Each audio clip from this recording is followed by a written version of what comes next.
Horkheimer, ¿verdad?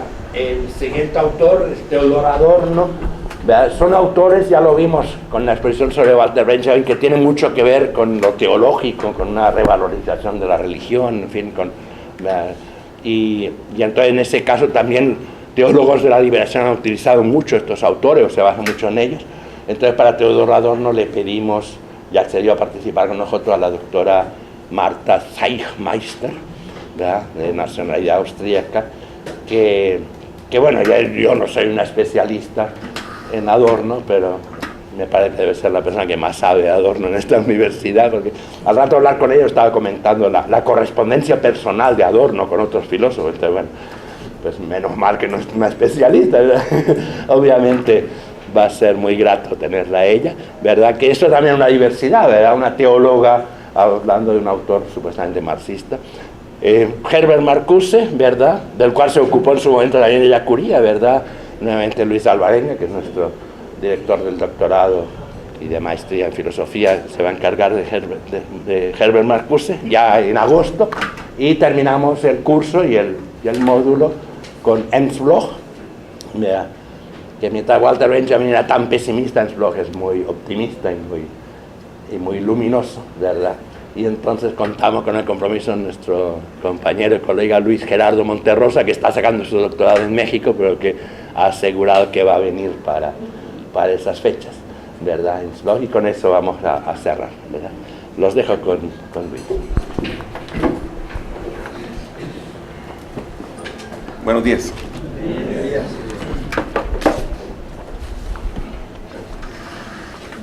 Bueno, vamos a empezar ahora a hablar sobre la Escuela de Frankfurt. Bueno, que yo entiendo que también con José Ramón al ver a Benjamin hablaron pues algunos datos fundamentales sobre lo que constituyó la Escuela de Frankfurt, pero bueno, dado que hay nuevas incorporaciones que, como decía Ricardo, también obedecen a la apertura de este curso, voy a dividir mi intervención en dos partes. Primero voy a hacer mención de algunos datos generales de la escuela, ¿no? Cómo es que surgió, quizá usted ya, pues a los demás ya tendrán alguna familiaridad, ¿no?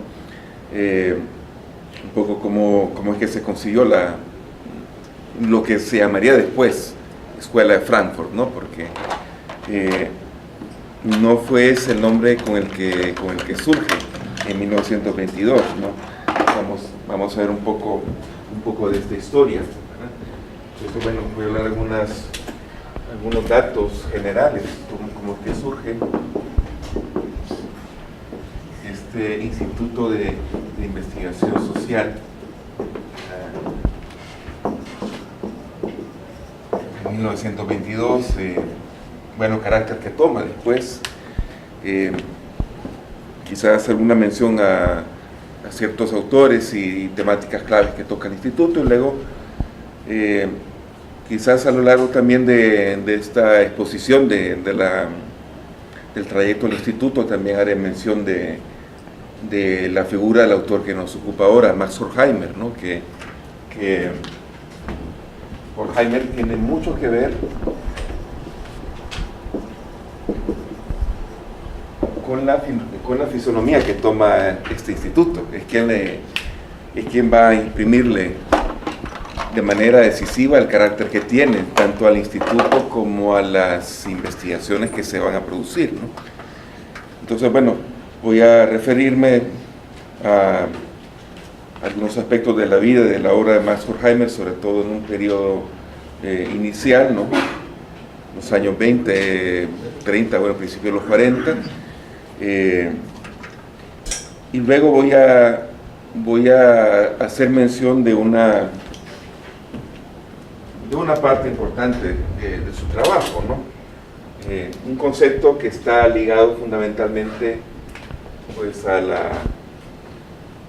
instituto, a lo que más tarde se llamaría Escuela de Frankfurt, ¿verdad? Eso sería más tarde.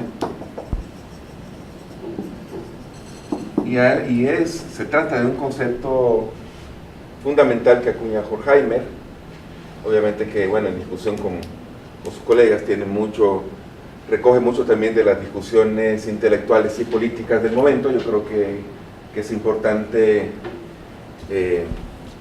tratar de vincular este movimiento intelectual de estos filósofos, sociólogos, estudiosos del psicoanálisis, con las discusiones políticas que se están dando, ¿no?, en ese momento, y que son discusiones políticas que a lo largo del diplomado, pues aquí se han venido pues exponiendo, ¿no?, y comentando con ustedes, ¿no? Entonces, lo que hace la Escuela de Frankfurt a partir de sus inicios y lo que sigue tiene mucho que ver con esas discusiones. Entonces voy a referirme, como decía, a un concepto que acuña Horkheimer y que es fundamental en la Escuela de Frankfurt, que es el concepto de teoría crítica.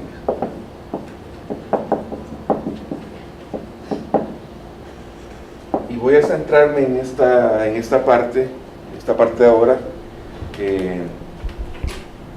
en un elemento, o digamos en un momento, si hablamos de esto como un proceso, ¿no?,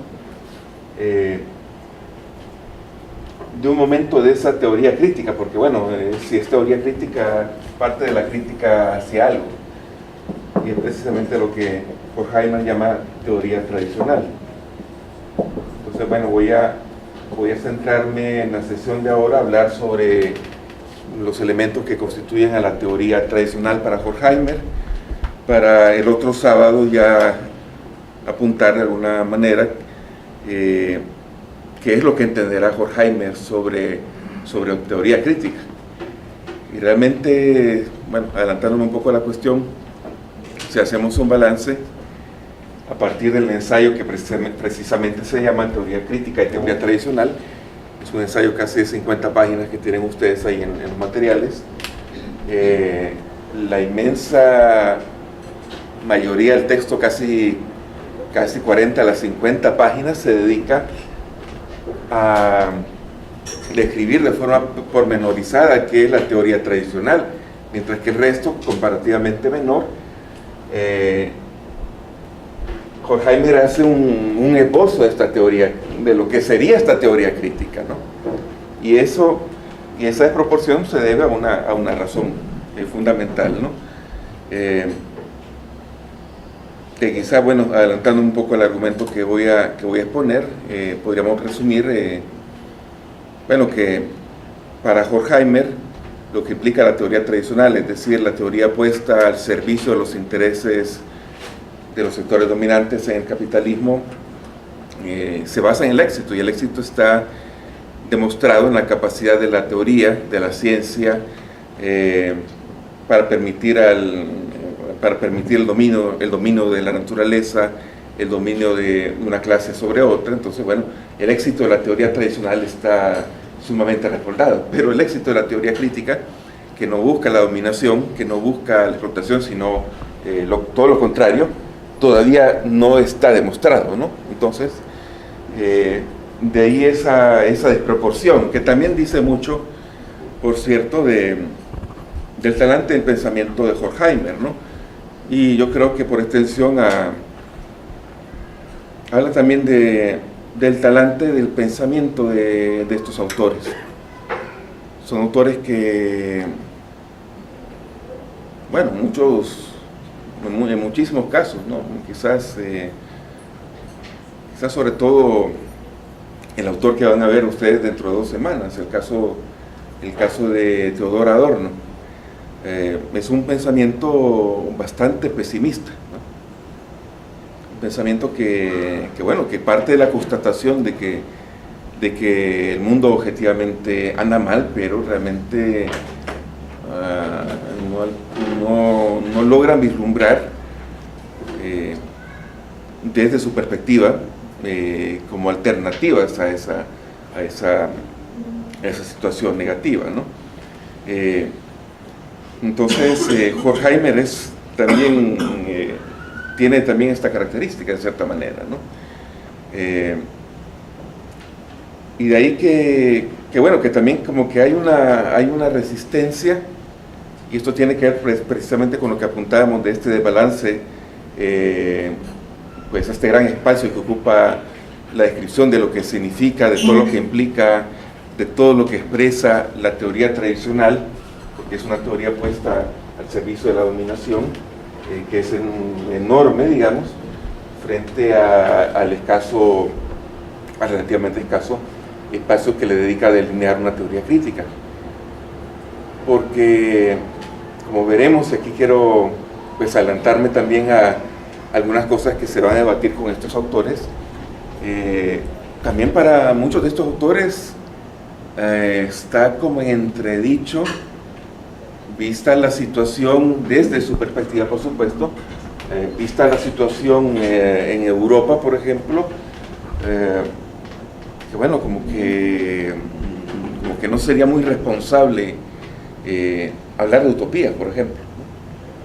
Entonces, bueno, dedicarse desde la perspectiva de un Horkheimer, por ejemplo, dedicarse, bueno, como a escribir o a pronosticar qué sería esta teoría crítica y qué se podría lograr con ello, etcétera, y bueno, proponer un gran programa utópico, bueno, me parece a mí que desde la postura de Horkheimer, bueno, desde su experiencia también, sería poco honesto, ¿no? O poco coherente con lo que él piensa. Entonces ese elemento yo creo que es muy importante verlo acá también en estos autores, ¿no? Porque es un tema yo creo que es necesario discutir actualmente, la vigencia que tiene la utopía, ¿no? La vigencia que tiene plantearse proyectos utópicos. Entonces, aquí vamos a ver una visión muy crítica ante esto, ¿no? Pero bueno, no es el único punto de vista al respecto, ¿no? Ya voy a entrar un poquito más en detalle sobre esta cuestión. Entrando en materia sobre qué es esto de la Escuela de Frankfurt, ¿no? La Escuela de Frankfurt es, podríamos definirlo, bueno, como un grupo de intelectuales, de filósofos, de sociólogos, de economistas que se articulan a partir de una iniciativa. Muy interesante también cómo proviene esta iniciativa.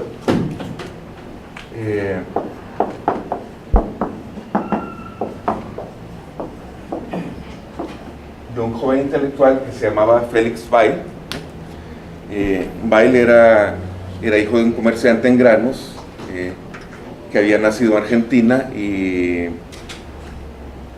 de alguna manera Weil es, bueno, aquí va a darse una cuestión como muy característica de esta generación de intelectuales. Bueno, Weil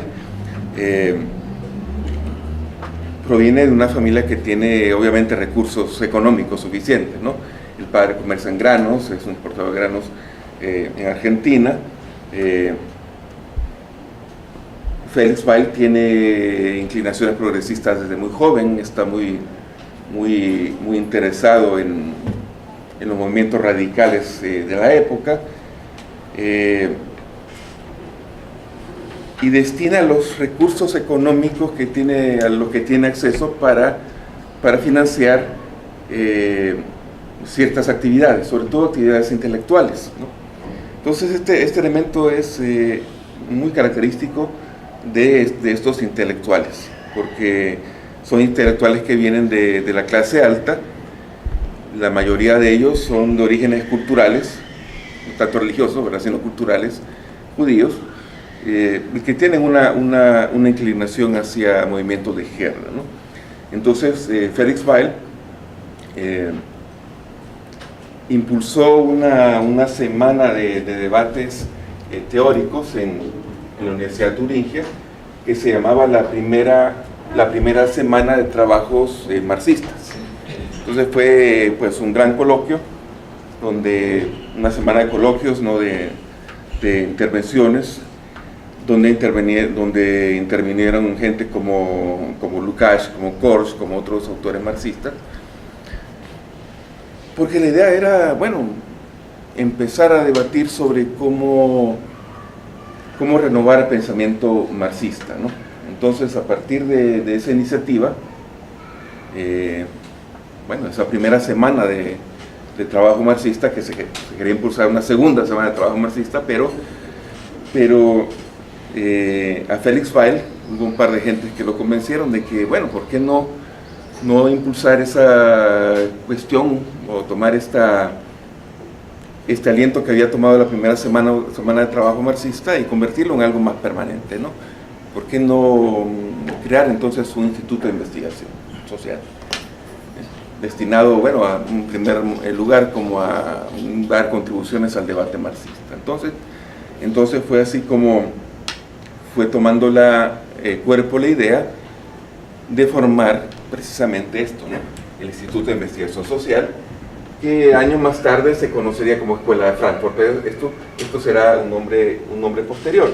Entonces, bueno, hay dos cosas importantes. Primero, este Instituto de Investigación Social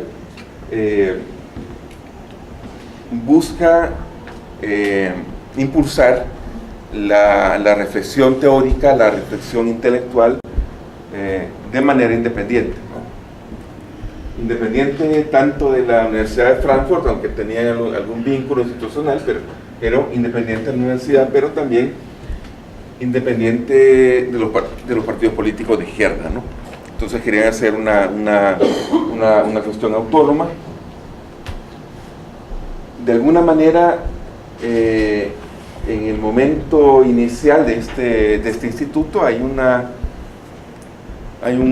factor bastante novedoso que Horkheimer lo va a potenciar, y es el hecho de que los investigadores que están formando parte del instituto trabajan en diferentes disciplinas, ¿no? Entonces la idea de investigar la sociedad desde distintas disciplinas teóricas, que bueno, Horkheimer lo va a plantear de una manera mucho más formalizada, ¿verdad?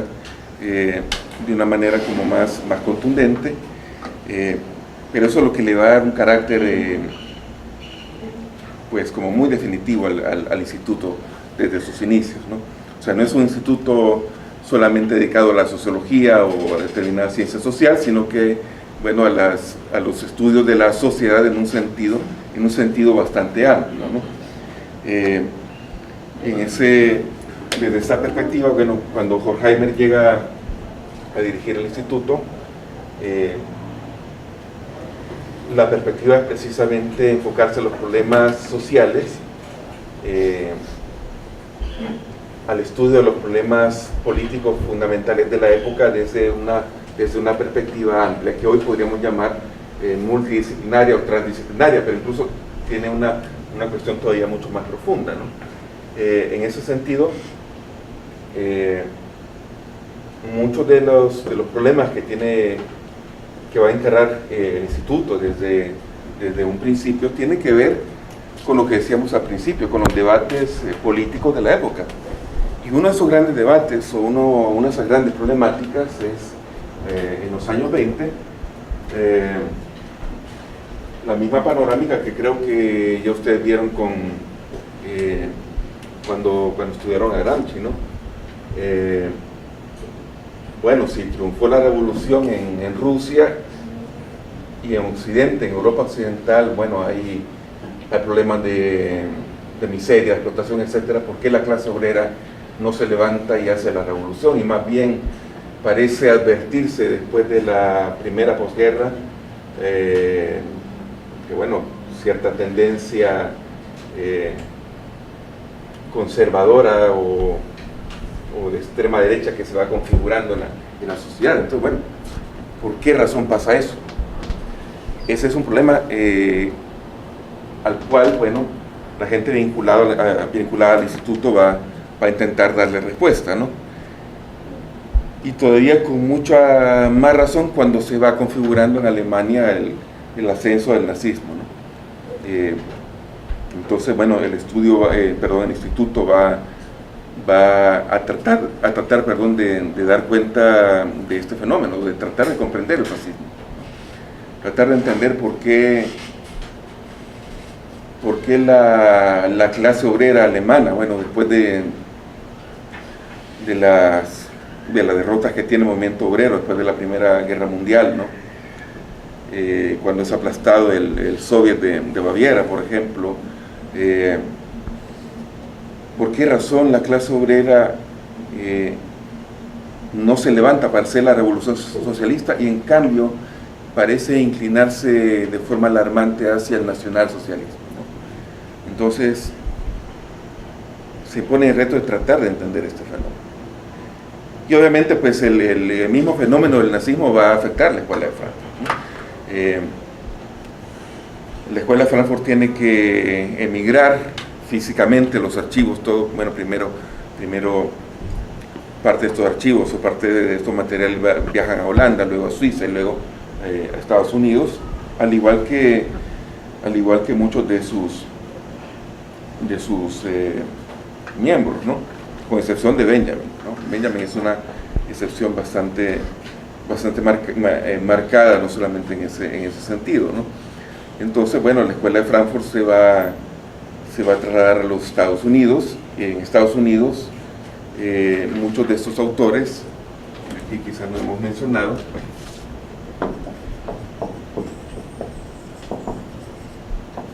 Heimer y Adorno, por ejemplo, van a estudiar el fenómeno de la industria cultural, ¿no?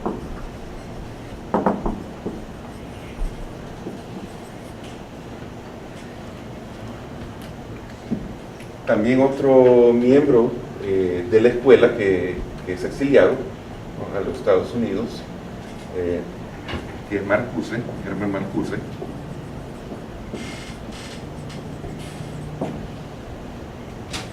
Va a ser una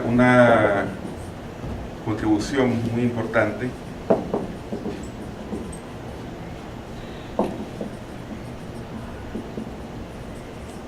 al hacer una reflexión,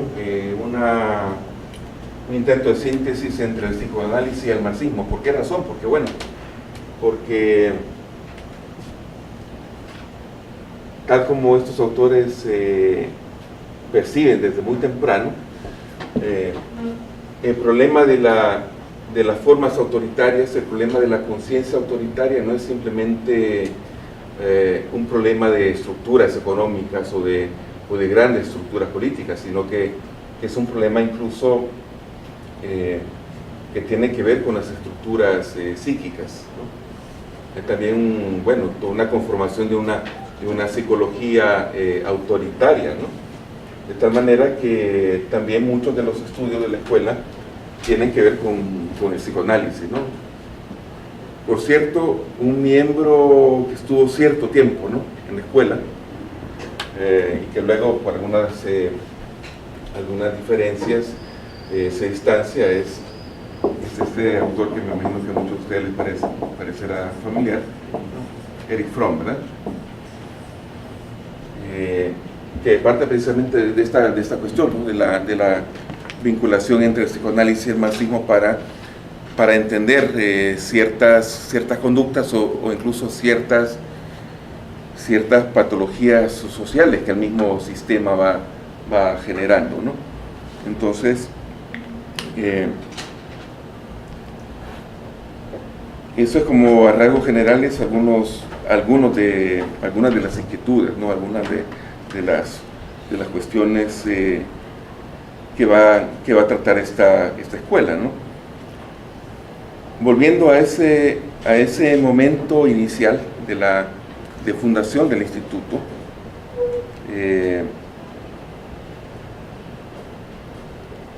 podríamos decir que hay un núcleo cultural común entre sus fundadores, ¿no? Precisamente es este carácter de provenir de familias con ciertas comodidades económicas, ser gente que tiene una simpatía por posiciones marxistas, aunque son gente que no tiene una militancia política, y esto es un elemento también muy característico de la escuela de Frankfurt, ¿no?, o del instituto en esta primera etapa, ¿no? No hay una militancia política, de hecho hay un recelo hacia la militancia política de los miembros o de toda la gente que pasó y que fue admitida para formar parte del instituto. Hay solamente un caso, ¿no? Karl August Vogel, que sí era militante socialista, luego comunista, que sí fue admitido, bueno, por razones de importancia de su trabajo teórico, pero por lo general hay gente progresista, gente que tiene un origen burgués, pero que no tienen una militancia política. Más bien, como les decía, hay un escepticismo bastante grande, ¿no? Y esto es lo que marca la diferencia, por ejemplo, entre estos autores y gente como Gramsci o gente como Lukács, ¿no?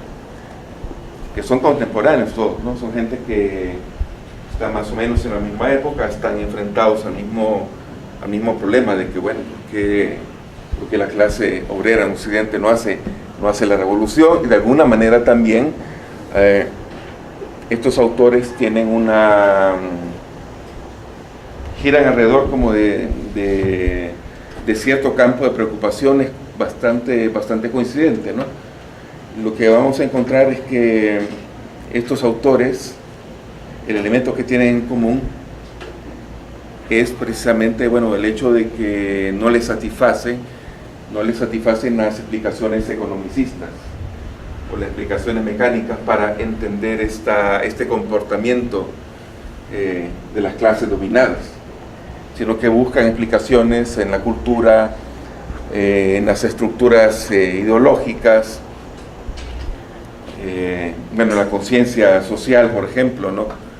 Con Lukács, bueno, en el caso de Gramsci, con todo el aparato ideológico del Estado. Acá vamos a ver un aporte que tiene bastante en común con Gramsci y Lukács. De hecho, hay cierto diálogo implícito con el Lukács de Historia y Conciencia de Clase, ¿no? Sobre todo, pues alrededor del concepto de cosificación, que es un concepto esencial que va a plantear Lukács, y que estos autores, Horkheimer en particular, va a profundizar todavía más, ¿no? Y lo va a llevar a una consecuencia bastante fuerte, ¿no? Entonces estos autores tienen esto en común. Lo que los separa de una forma bastante fuerte es cómo conciben la situación del intelectual, ¿verdad? Entonces yo decía al principio que, bueno, la apuesta de Bailey y este grupo de amigos, que por cierto Horkheimer es uno de estos dos amigos que lo convencen para que convierta la primera semana de trabajo marxista en un instituto financiado con la plata de la familia, ¿no? Yo les decía que tenían la aspiración de que este instituto fuera autónomo, independiente de los partidos políticos, independiente de la universidad, ¿no? En cambio, en Gramsci y en Lukács es inconcebible entender la labor intelectual fuera de la militancia política, y las dos cosas tienen consecuencias bastante grandes, ¿no? Entonces, aparte, digamos, de ese aire de familia de estos intelectuales que están involucrados en la escuela de Frankfurt, es precisamente eso, ¿no? Son gente con posiciones marxistas, posiciones de izquierda, pero con desconfianza hacia la militancia política, porque consideran que esa militancia política constituye un freno a la capacidad crítica. Entonces, obviamente todas estas cosas son debatibles, ¿no? Pero consideran como un freno a la capacidad crítica.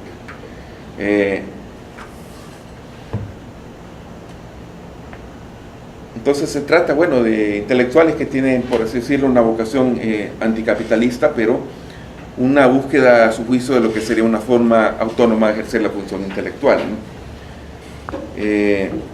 Y creo que esto también va, no solamente, bueno, nos pone en contexto de cómo cómo piensan estos autores, sino que me parece que tiene mucho que ver con las consecuencias que se derivan de sus planteamientos.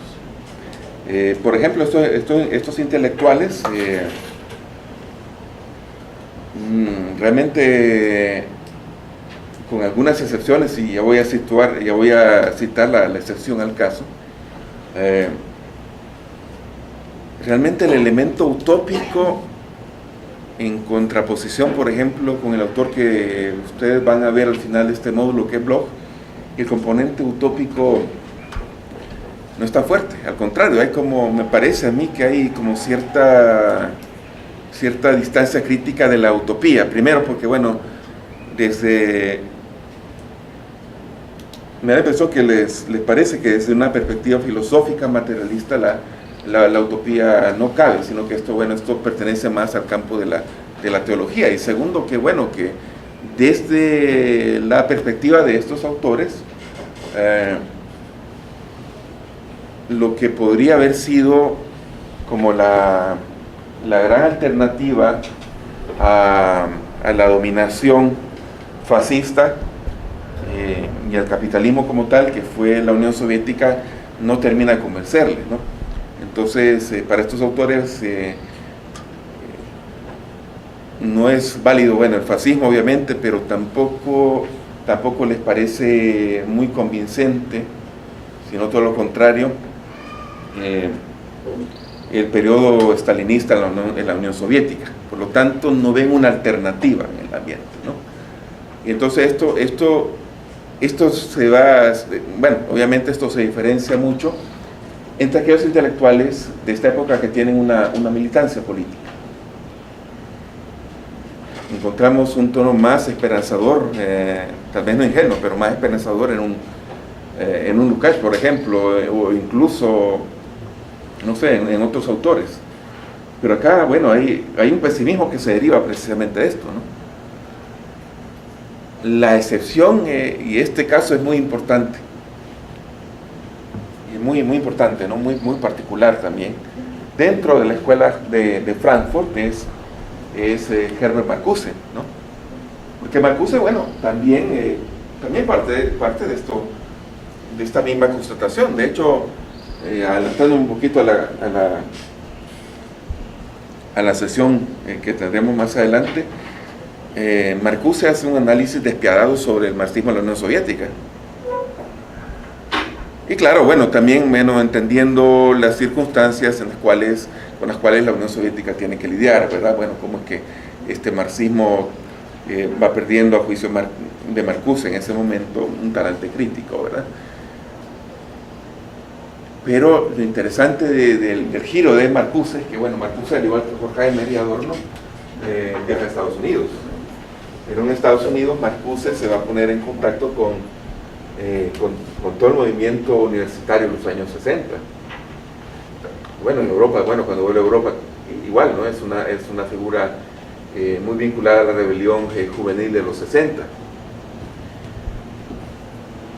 Y eso supone, Marcuse, un giro bastante interesante, ¿no? Porque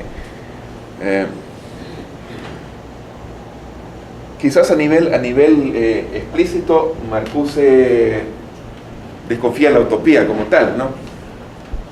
Quizás comparte, la concepción de Marx de la negativa de las utopías, pero su pensamiento es utópico, porque hay esperanza, ve una esperanza precisamente de que se puede revertir las formas de dominación, y esa esperanza la ven en los movimientos juveniles, en la revolución sexual, todos estos movimientos estudiantiles y en las luchas en Vietnam y América Latina. Y de hecho Horkheimer se convierte en un militante de estos movimientos, ¿no? Entonces eso es una cosa muy interesante, ¿no? Como también las experiencias o las elecciones políticas que hace un teórico, van a repercutir o van a verse expresadas en su trabajo teórico, ¿no? Obviamente no es la misma perspectiva que encontramos en los últimos escritos de Adorno, por ejemplo, que que en los escritos de los años 60 de Marcuse, ¿no? Pero Marcuse sí ve una esperanza, sí ve, bueno, digamos, una posibilidad de superar esa negatividad.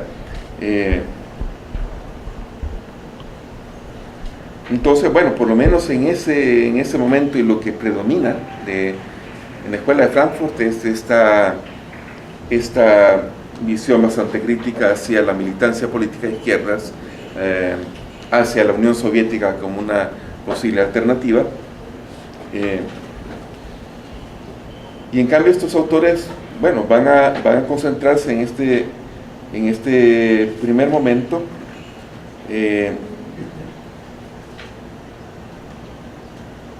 en tratar de dar un aporte intelectual a esa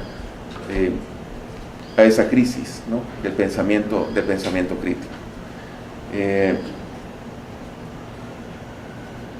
Los primeros momentos del instituto, bueno, son bastante particulares, ¿no? Hay dos directores antes de Horkheimer.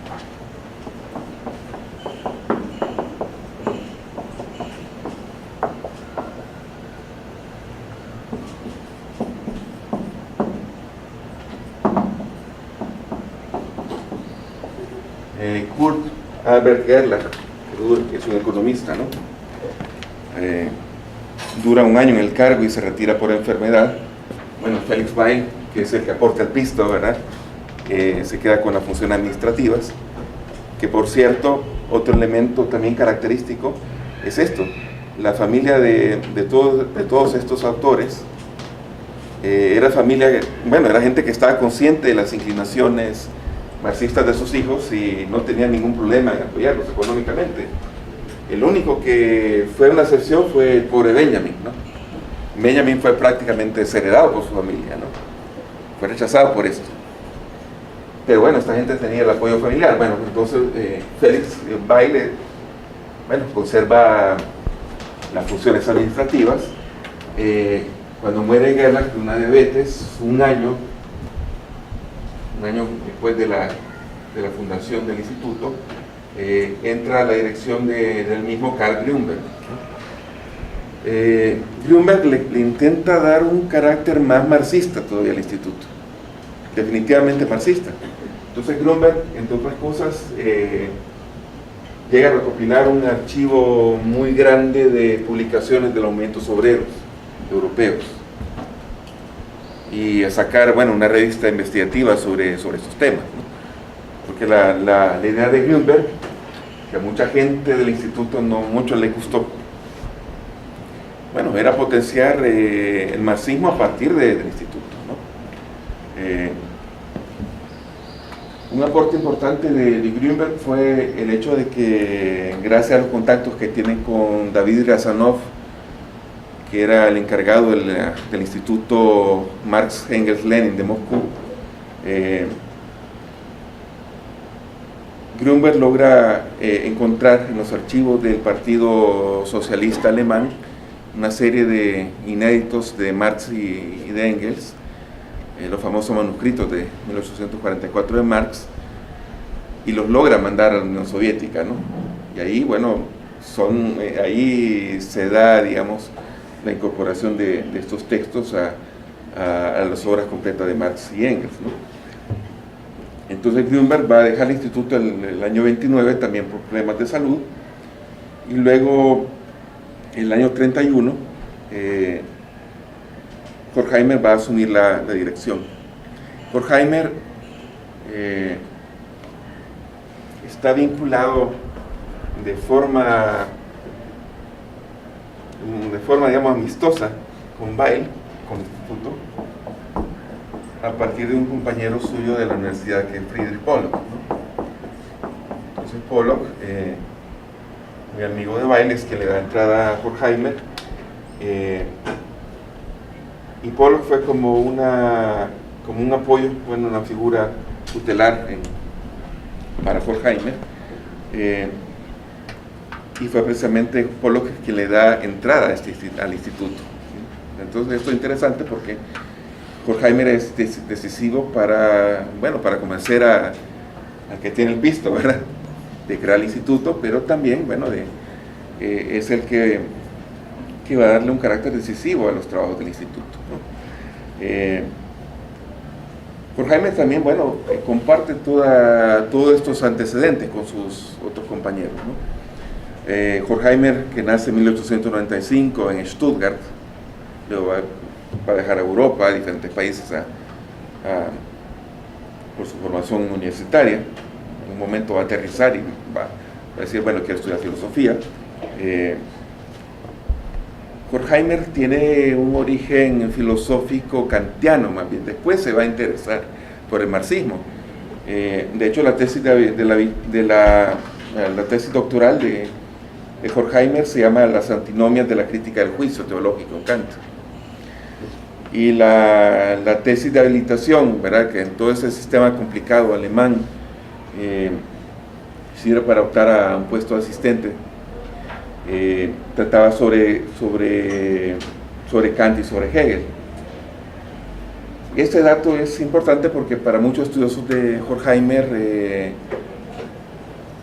pese a que el pensamiento de Horkheimer, bueno, deriva en marxismo, un diálogo con el marxismo, hay una raíz kantiana muy fuerte, sobre todo, bueno, en ese papel importante que le da la ética, ¿no?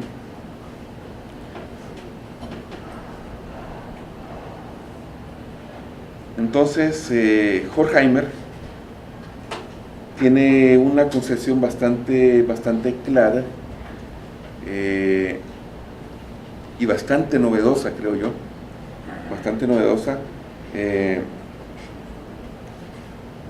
sobre qué es lo que debería ser ese instituto de investigación, ¿no? Y la tarea, bueno, la concepción que tiene Horkheimer es, bueno, que hay que transformar la forma de entender, bueno, la filosofía o el pensamiento social.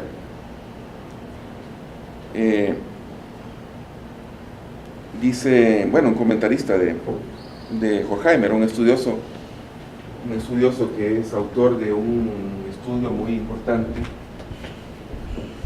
de la Escuela de Frankfurt, en este libro que se llama La imaginación dialéctica. El autor es Martin Jay. Bueno, Martin Jay dice una cosa muy interesante sobre esto, ¿no? Resumiendo la visión que tenía Horkheimer al entrar a la dirección del instituto. La filosofía social, como Horkheimer la veía, no sería una simple ciencia en busca de una verdad inmutable. Debía ser más bien entendida como una teoría materialista enriquecida y suplementada por el trabajo empírico, de tal forma, del mismo modo que la filosofía natural estaba dialécticamente relacionada a disciplinas científicas individuales. El instituto, en consecuencia, continuaría diversificando sus esfuerzos sin perder sus objetivos interdisciplinarios, sintéticos. En la conclusión de sus observaciones, Horkheimer delineó la primera tarea del instituto bajo su dirección: un estudio de las actitudes de los obreros y empleados frente a una diversidad de cuestiones en Alemania y el resto de la Europa desarrollada. Sus métodos incluirían el empleo de estadísticas públicas y cuestionarios respaldados por una interpretación económica, psicológica y sociológica de los datos. Bueno, esto es una cuestión muy novedosa en aquel tiempo, ¿no? Y todavía yo creo que es un desafío bastante grande, ¿no? El hecho de ponerse la tarea de investigar sobre la problemática social en Alemania, en Europa occidental, bueno, valiéndose de la filosofía social, pero entendiendo esta filosofía social no como la búsqueda de verdades acabadas, sino de una investigación abierta, profunda de la realidad, que va a tomar instrumentos de diferentes disciplinas, porque la realidad no se agota en una sola disciplina, ¿no?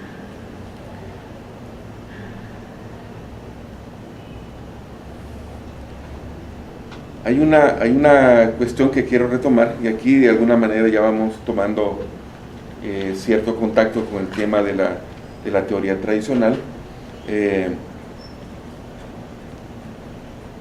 Hay una cuestión que plantea Horkheimer precisamente en el discurso en el cual va a tomar posesión como director del instituto, que se llama La situación actual de la filosofía social y las tareas de un instituto de investigación social,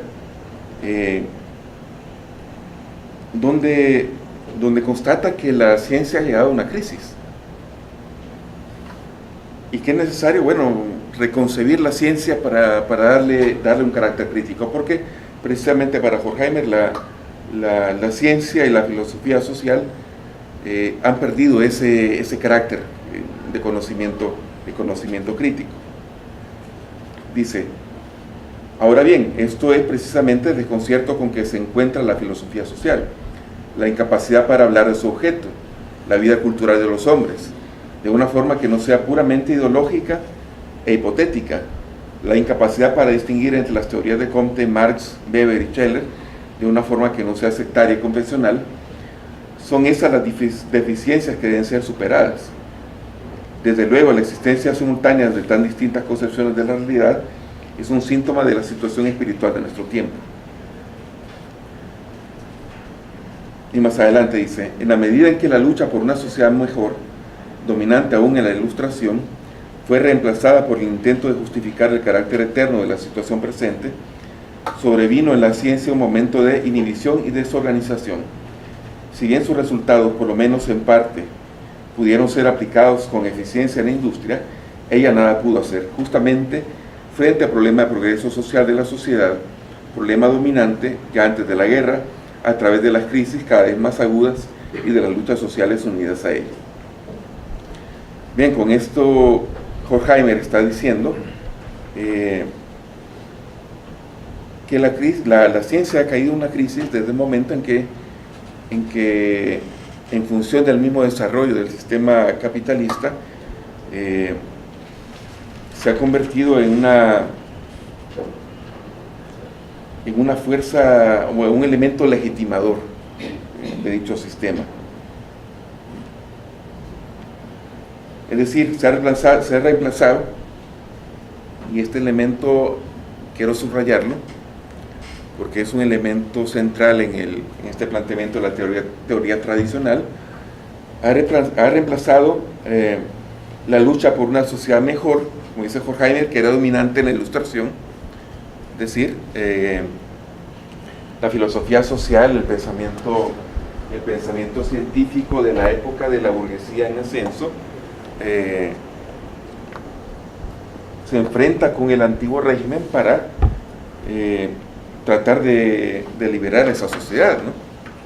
Toda esta cuestión, bueno, de los lemas clásicos de la Revolución Francesa expresan este momento, y a nivel teórico, a nivel de las ciencias, encontramos un conocimiento científico, una filosofía pues con ese talante crítico, pero es reemplazada por el intento de justificar el carácter eterno en la situación presente. ¿Y qué consecuencias tiene eso? Bueno, lo que dice más adelante, que sobreviene en la ciencia un momento de inhibición y desorganización. Entonces ese es el elemento que denuncia Horkheimer, ¿no?, desde un principio. ¿Qué es lo que pasa acá? Bueno, Horkheimer va a decir que las ciencias sociales y la filosofía social pierden de vista la realidad, pierden de vista, bueno, lo que debería ser su objetivo, la vida social, y esa vida social y esa realidad se va a ver sustituida por, citando acá a Horkheimer en un artículo que se llama Observaciones sobre Ciencia y Crisis del año 32, por una serie de conceptos oscuros, rígidos, que actúan como fetiches, ¿no? Es decir, una teoría, podríamos decir, cosificada, reificada, va a sustituir la realidad, ¿no? Y en este sentido, en este punto, Horkheimer va a plantear una cuestión bastante grave. Hay una parálisis de la ciencia, hay una inhibición de la ciencia, que bueno, la ciencia es búsqueda de la verdad. Y subrayo esto porque para ese Horkheimer, donde hay un subsuelo, ¿no? hay una base filosófica, ética, muy fuerte. La ciencia tiene que estar repuesta al servicio de la búsqueda de la verdad, ¿no?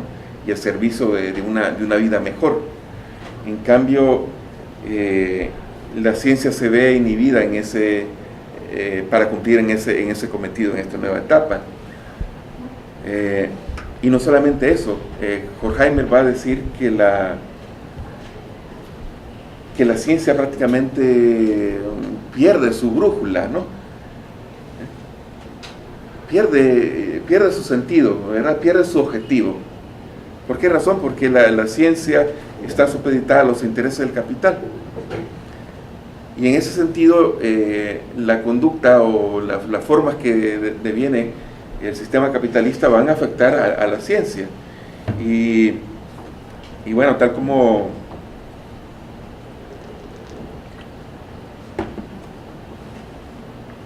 Engels lo decía del socialismo utópico al socialismo científico, Engels decía que en el capitalismo lo que encontramos es una anarquía de la producción, en el sentido de que en el capitalismo no se produce en función de criterios, podríamos decir racionales, ¿verdad? Racionales, porque también hay cierta racionalidad en esa anarquía, pero racionales, si identificamos la racionalidad con el bien común, la humanización, etcétera, el capitalismo no va a producir en ese sentido, sino que habrá una anarquía en la producción dependiendo de qué mercancías son las que pueden venderse mejor, ¿verdad? Entonces, para Horkheimer, la ciencia también va a sufrir los efectos de la anarquía de la producción capitalista. En la actualidad, dice Horkheimer, el cultivo de la ciencia ofrece un reflejo de la contradictoria situación económica.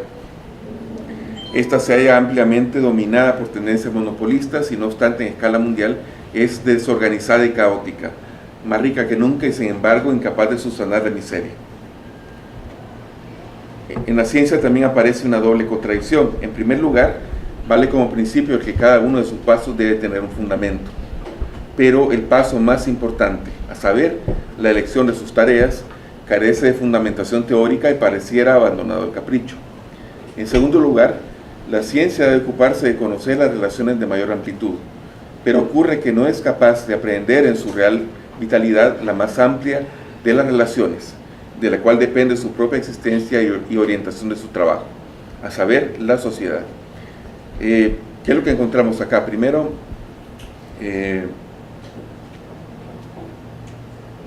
que la ciencia no es ajena de la gran contradicción del capitalismo. El capitalismo desarrolla una formidable capacidad de producción de mercancías que pueden satisfacer las necesidades materiales, las necesidades de vida de la humanidad, pero es incapaz de subsanar la miseria. Por lo tanto, la ciencia que va a formar parte de esta lógica, la ciencia que va a ser supeditada a la lógica de la producción capitalista, y ya lo veremos en este texto de teoría crítica y teoría tradicional, pierde por completo incluso su especificidad científica, ¿no? Horkheimer nos dice, primero el elemento fundamental de la ciencia es que haya un fundamento, pero este fundamento que consiste en elegir sus tareas teóricas parece abandonado al capricho. ¿Por qué? Porque tiene que someterse a los vaivenes de esa producción de mercancías anárquico, ¿no? Es decir, no tiene, por así decirlo, una agenda propia, por así decirlo, ¿no?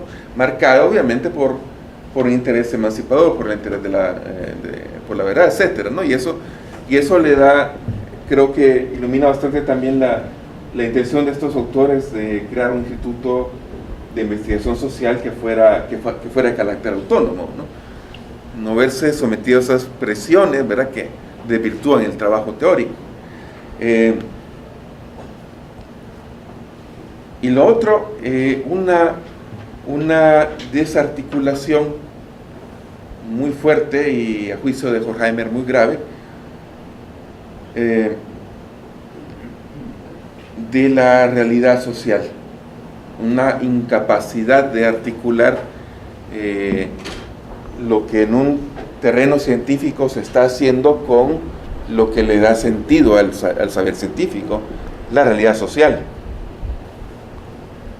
Ya más adelante vamos a ver que esto asume un carácter ideológico bastante fuerte, ¿no?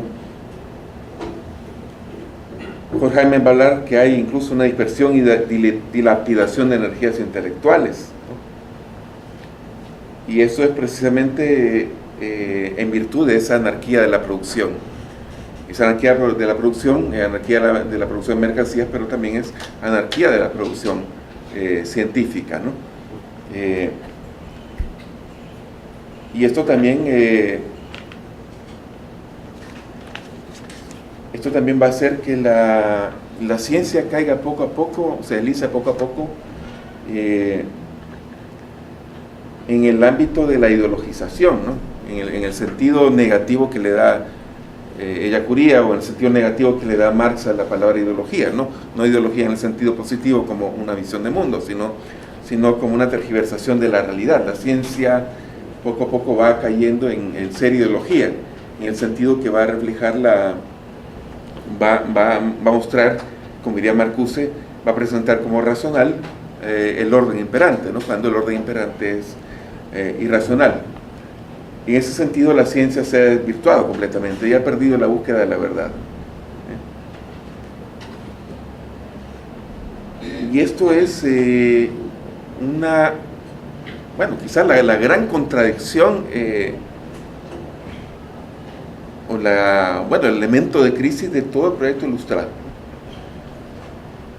¿Por qué? Porque la ilustración se decía, va a inaugurar una era o un momento histórico nuevo, un momento en el cual gracias a la racionalidad, gracias a la ciencia, ¿verdad?, al hecho de poder servirnos de nuestro intelecto como género humano, vamos a ser plenos, más libres, etc. Pero en vez de ello, como dice Horkheimer, el proceso histórico ha traído consigo un esclarecimiento de la ciencia como fuerza productiva, que repercute en todas sus partes respecto del contenido y de la forma, de la materia y del método. Además, la ciencia en su calidad de medio de producción no es empleada como corresponde. Comprender las crisis de la ciencia depende de una correcta teoría de la situación social presente, pues la ciencia, en cuanto a función social, refleja las contradicciones de la sociedad. Bien, esto lo está diciendo en el año 32, ¿no? De alguna manera ya está esbozando una problemática fundamental que debe superarse, ¿no? Es la crisis de la razón. Siendo la ciencia, digamos, uno de los productos más acabados de la razón occidental, encontramos que esta razón ha caído en un momento de crisis.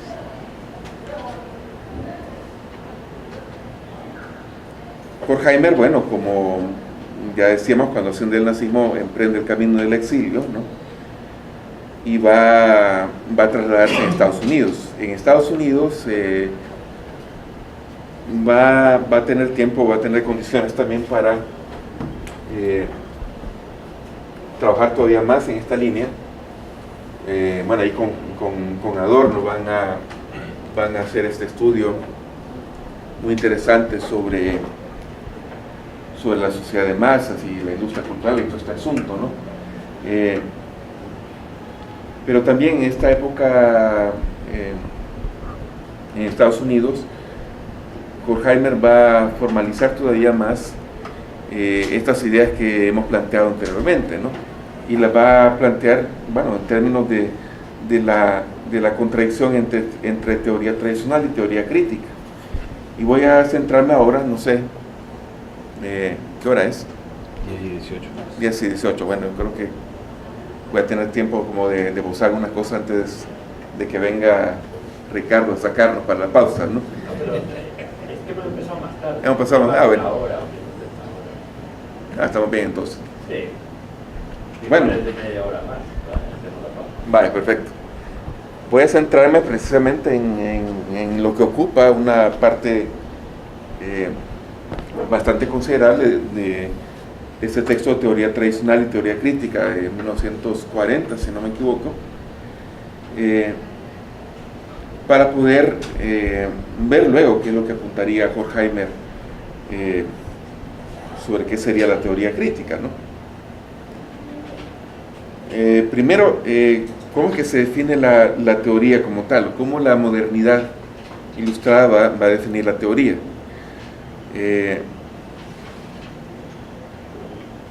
Horkheimer va a recoger una serie de definiciones de distintos autores, de Descartes, Husserl, el otro autor al principio del artículo, y son definiciones, voy a leerlas un poco rápido, son definiciones que van a coincidir en un rasgo común, y que, bueno, este rasgo común describe de una manera bastante fuerte lo que significa la teoría tradicional.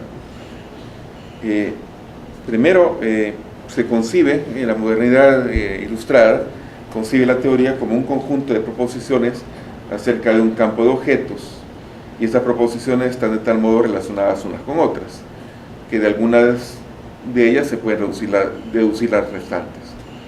Cuanto menor es el número de los principios en comparación con las consecuencias, tanto más perfecta es la teoría.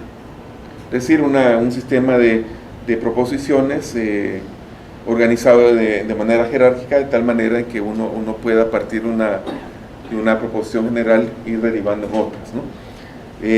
Otra de estas definiciones: teoría es la acumulación del saber en forma tal que ésta se vuelva utilizable para caracterizar los hechos de la manera más acabada posible. Esta definición que recoge Horkheimer acá apunta de una manera bastante sintética a un elemento constitutivo de la teoría tradicional, porque tal como está descrito acá, la acumulación del saber está organizada, el saber está organizado de tal forma que se puede volver utilizable, y eso lo subrayo, ¿no? La ciencia vista, o la teoría vista como de manera instrumental, ¿no? En balde él hablaba de esa razón instrumental, ¿no? Ya voy a contar algo sobre esto, ¿no? Para caracterizar a los hechos de la manera más acabada posible. Bueno, esto es importante, o esta es una parte del asunto, ¿no? La teoría es un instrumento que sirve efectivamente para caracterizar hechos, para caracterizar fenómenos, digamos, para encasillarlos de alguna forma, y esto tiene una intención muy clara, muy concreta. Encasillamos hechos, fenómenos, etcétera, para poder dominarlos mejor, ¿no?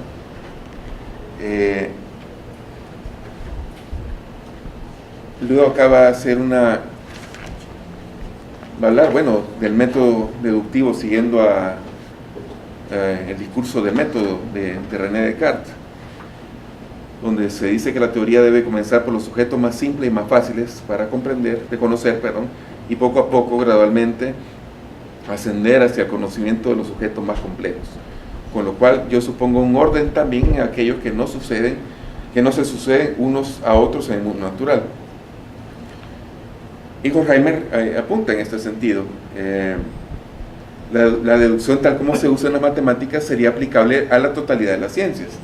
El orden del mundo se abre a una conexión deductiva de los pensamientos.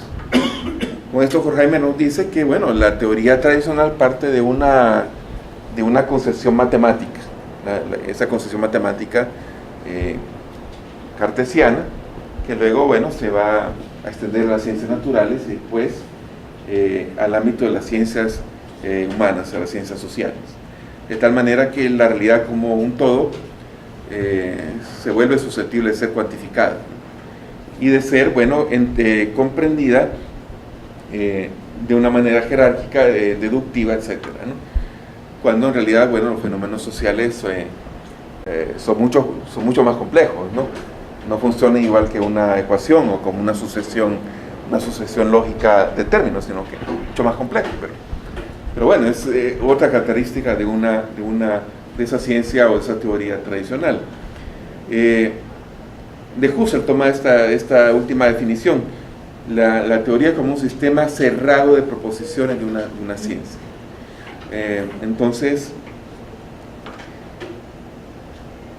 este sistema cerrado es un sistema cerrado, obviamente, vale la redundancia, en sí mismo, ¿no?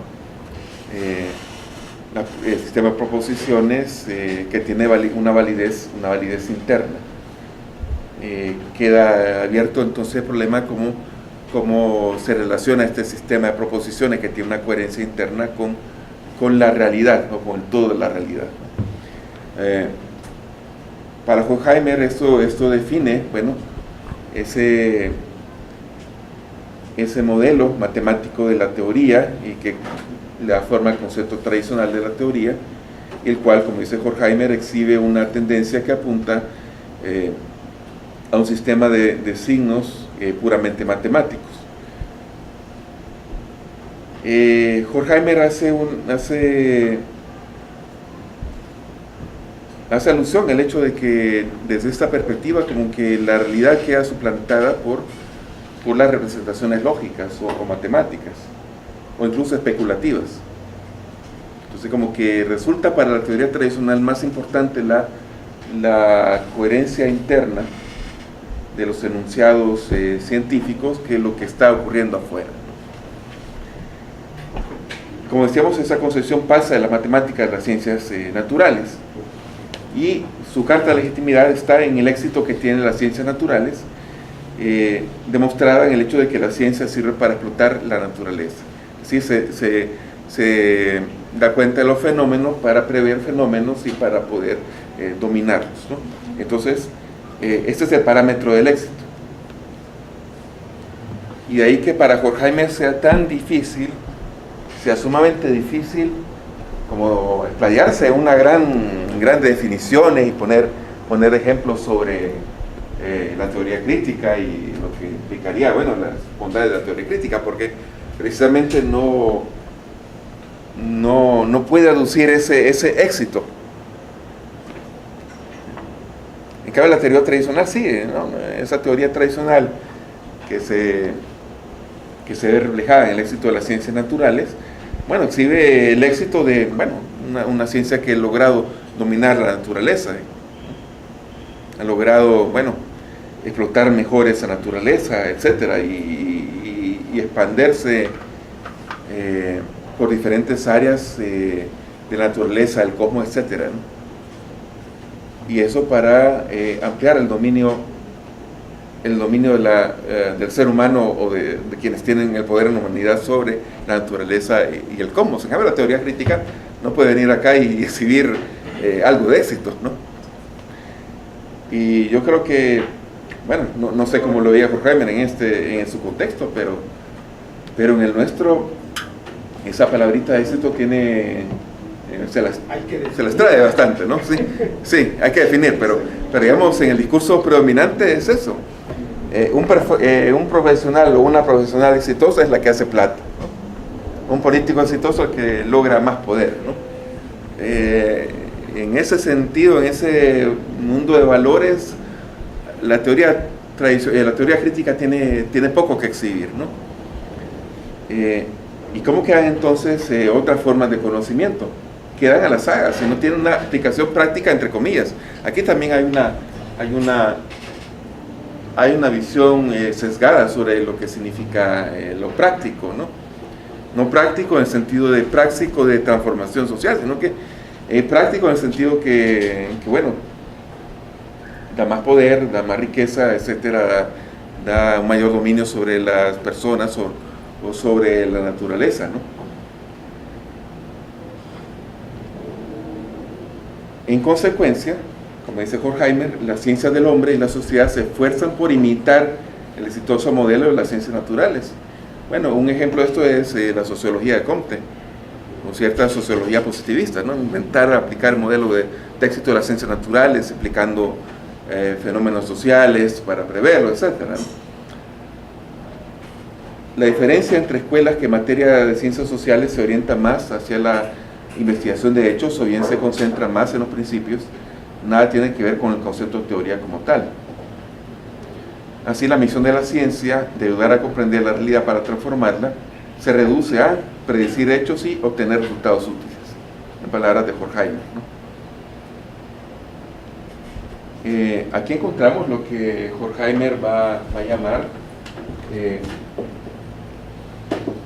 racionalidad instrumental.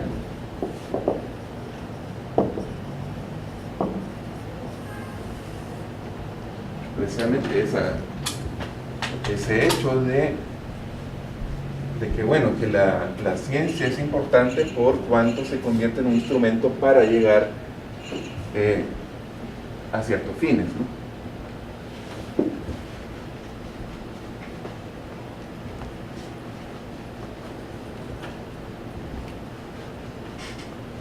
Entonces, bueno, esta cuestión de la racionalidad instrumental para Horkheimer, bueno, viene el pensamiento de Max Weber, cuando al hablar de los tipos de acción social, bueno, menciona que toda acción social se mueve por una racionalidad, ¿no? Para Weber, los seres humanos actuamos en sociedad no movidos de manera inconsciente por la infraestructura económica o por otros factores, sino por la racionalidad. Y hablaba, bueno, hay ciertas acciones sociales que son el resultado de una racionalidad con arreglo a la tradición, por ejemplo. Esto es muy interesante en Weber, ¿no? Porque se desmarca de este desprecio ilustrado sobre la tradición, ¿no? El hecho de que, bueno, que conmemoramos una fecha importante o llevamos a cabo ciertos rituales comunitarios porque, bueno, lo hacemos por la tradición, porque son formas de mantener nuestra identidad, bueno, reafirmarnos como comunidad, como colectividad, etc. Bueno, esa es la racionalidad con arreglo a la tradición, ¿no?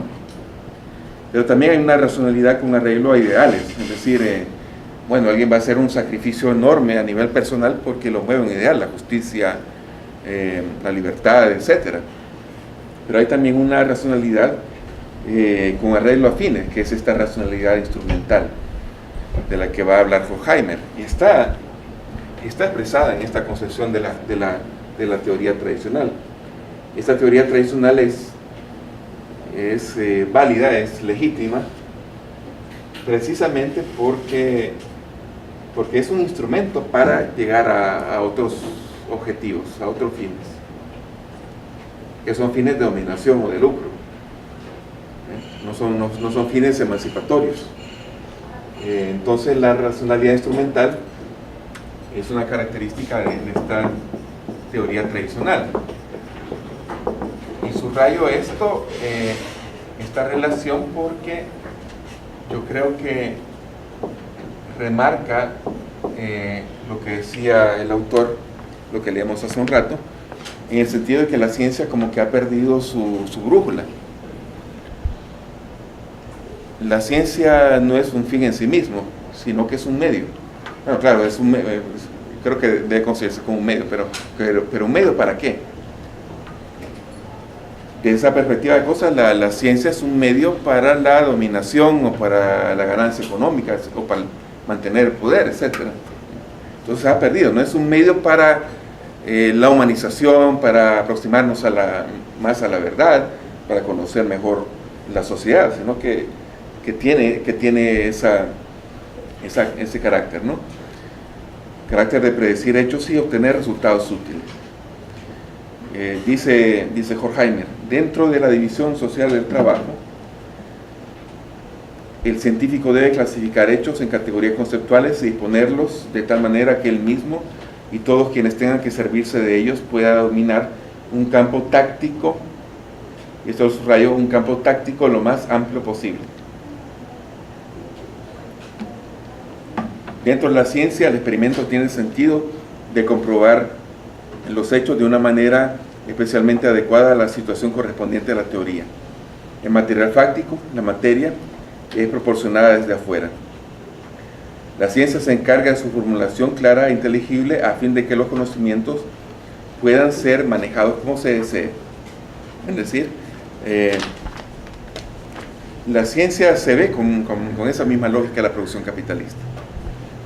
Una fábrica produce calcetines, ropa, etc. La ciencia produce conocimientos. Conocimientos entendidos como productos. Productos que se pueden manipular como se desea, ¿no? Y desde esta perspectiva de cosas, la teoría científica también va a estar ideologizada. ¿Por qué? Porque va a aparentar, incluso para los científicos, ser una actividad completamente autónoma con respecto al conjunto de la sociedad. Va a aparentar ser autónoma con respecto a los conflictos entre las clases sociales y va a aparentar ser autónoma con respecto a los intereses económicos dominantes. El positivismo es una expresión de esto, la idea de la ciencia, la aspiración de la ciencia como un saber neutral, el científico como una persona que acomete su tarea librándose de los prejuicios, ¿no? Y bueno, la idea de que el científico, la persona que hace ciencia, deja al entrar al laboratorio, ya sea las ciencias naturales o las ciencias sociales, al entrar al laboratorio de las ciencias, bueno, deja allá afuera sus prejuicios, ¿verdad? Mientras acá en el laboratorio se ponen los guantes, la mascarilla y todo eso, ¿no? Para ver la realidad de una manera impoluta, ¿no? Incontaminada, ¿no? Pero eso es ideología, ¿no?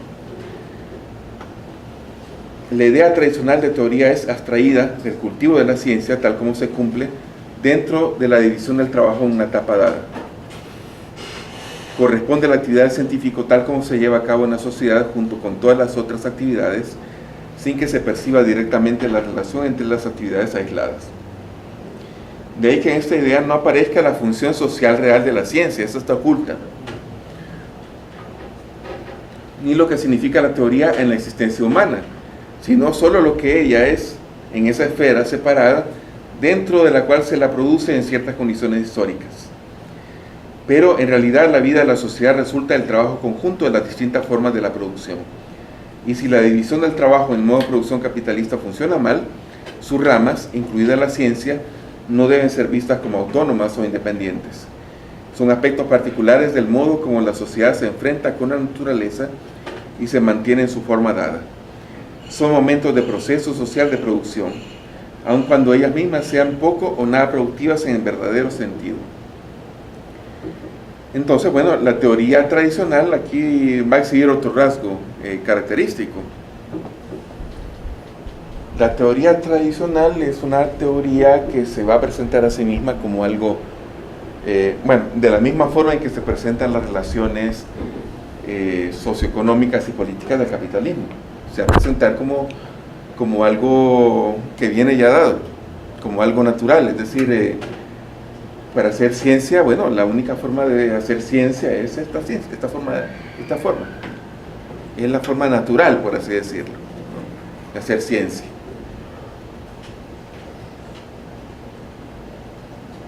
Cuando en realidad, bueno, la concepción de la teoría tradicional es un producto histórico, es un producto de relaciones sociales, económicas del capitalismo, ¿no?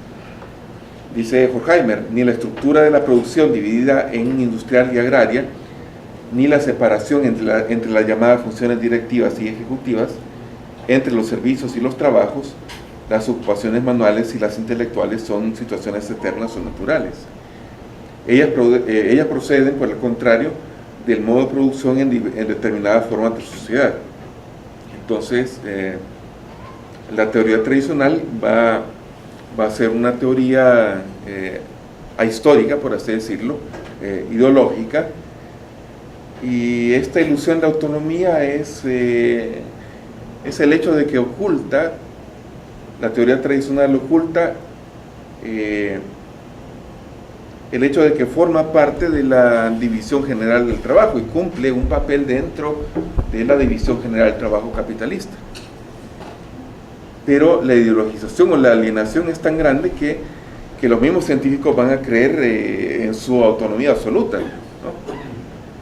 Van a pensar que sus decisiones como científicos, como intelectuales, como sabios, como estudiosos, son decisiones libres, son decisiones que toman, que quizás de buena fe toman, en función de la ciencia, pero no es así. Dice Horkheimer, la ilusión de independencia que ofrecen procesos de trabajo cuyo cumplimiento, según se pretende, derivaría de la íntima esencia de su objeto, corresponde a la libertad aparente de los sujetos económicos dentro de la sociedad burguesa. Estos creen actuar de acuerdo con decisiones individuales, cuando hasta en sus más complicadas especulaciones son exponentes del inaprehensible mecanismo social. Hay una conferencia que creo que es importante citar un par de ideas, porque nos permite complementar mejor el panorama. Esta conferencia se llama Medios y Fines, de 1944, y aparece en un libro que se llama Crítica a la razón instrumental, ¿no? Entonces Horkheimer plantea una contradicción de la ilustración, una de las tantas contradicciones, ¿no? Y esta contradicción reside en esto, ¿no? La ilustración o el conocimiento, la teoría científica plantea que puede liberar a la humanidad de las ataduras del mito y la religión, ¿no? Prácticamente que supera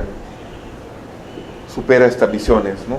de realidad que serían falsas, y que bueno, gracias a la ciencia podemos ya instalarnos en la verdad, ¿no? Por ejemplo, es lo que dice Comte, ¿no? en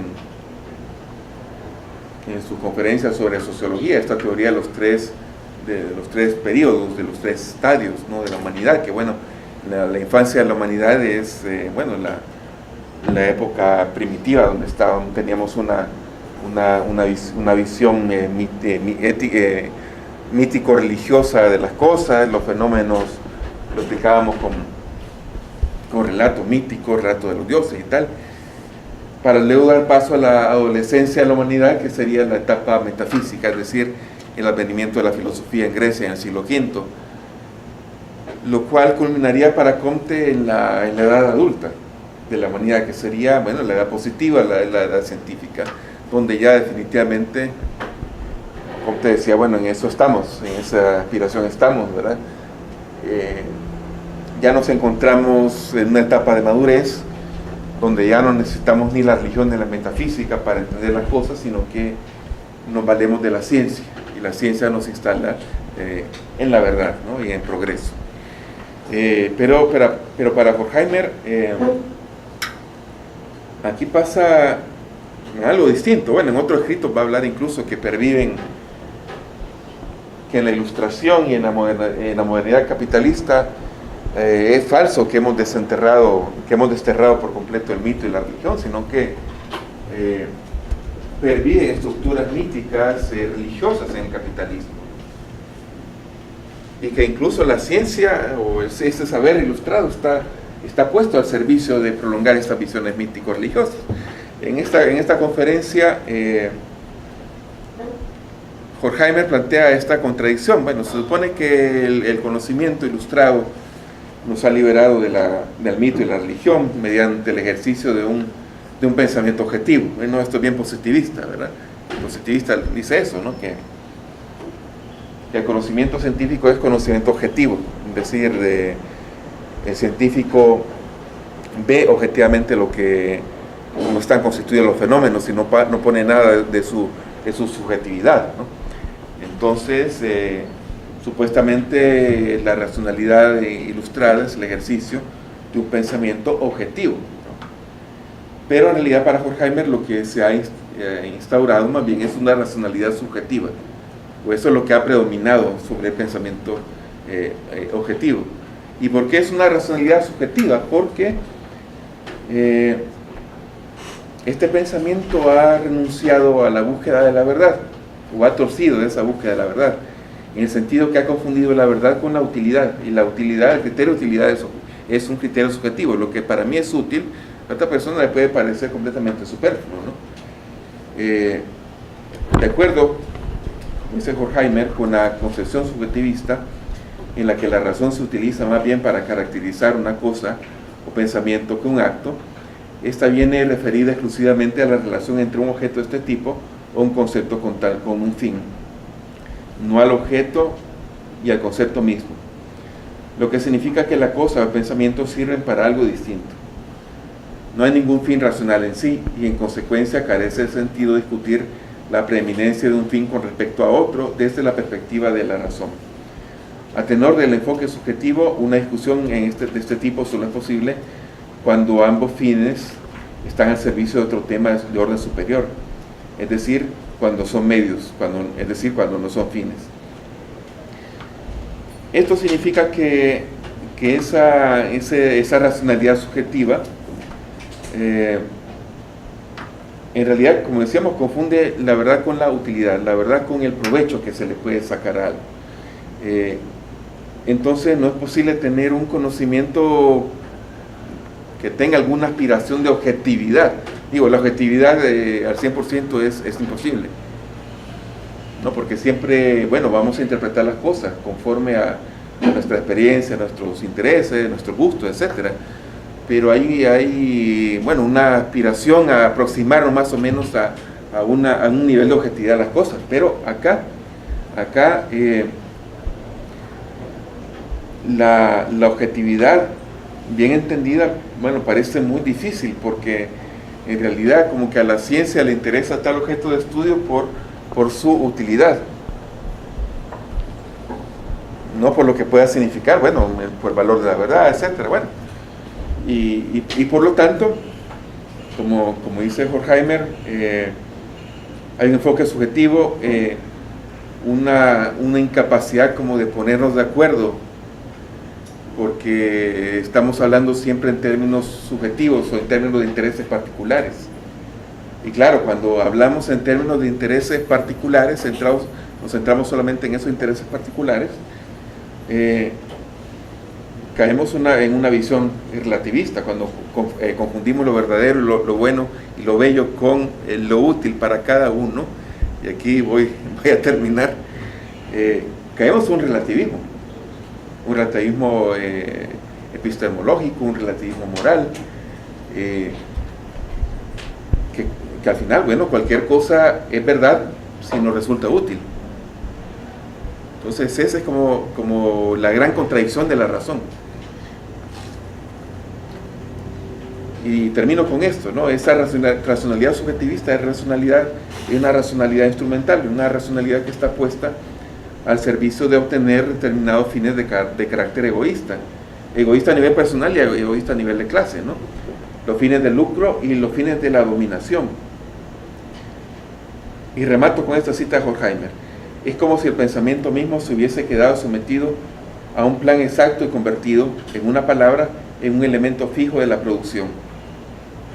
O sea, lo que tanto le criticaban a la filosofía en la Edad Media, la filosofía como esclava de la teología, bueno, pasa ahora con la ciencia, con el conocimiento en el capitalismo, el conocimiento como esclavo del capital. Entonces, bueno, nos vamos a ir a la pausa y a ver si seguimos platicando un poco después.